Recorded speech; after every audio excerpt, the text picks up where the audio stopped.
Introducing the all-new Corolla.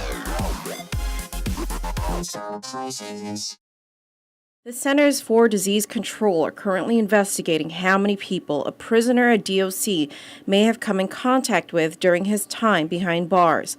The detainee was diagnosed with active tuberculosis and is now in isolation at GMH. Department of Public Health Director James Gillen says he only found out about the case today. You know, I actually didn't know that you got the information before I did, so I went to the CDC folks and asked what the situation was.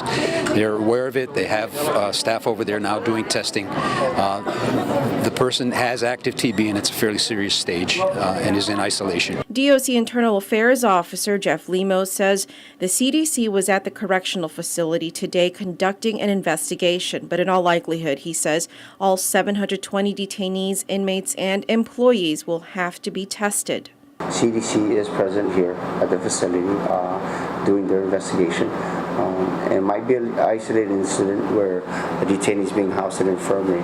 So they're making their assessment to whether or not we might have to test the whole entire fleet up here at Palm Corrections. Lemo explains that every prisoner who comes through DOC must go through a health screening for possible infectious diseases. Again, when a person comes off the street, they have that 10-day grace period to do all the medical checkups that they do.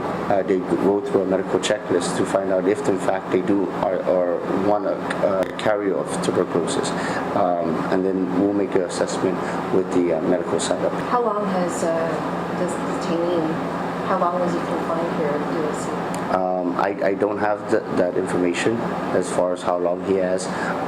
From my last recollection of it, he was a detainee being housed at the infirmary unit already. The infirmary is where prisoners are treated when they are ill.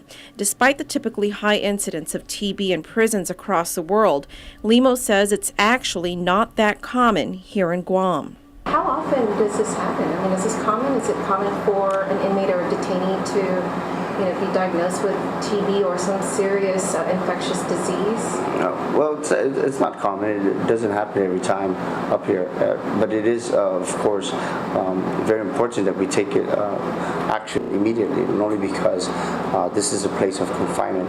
So if a person is a carrier of something that's airborne, it's likely that it will be spread faster. This is actually something very, very new to me for something like this magnitude. The last time there was a TB scare at DOC, says Lemo, was nearly 20 years ago.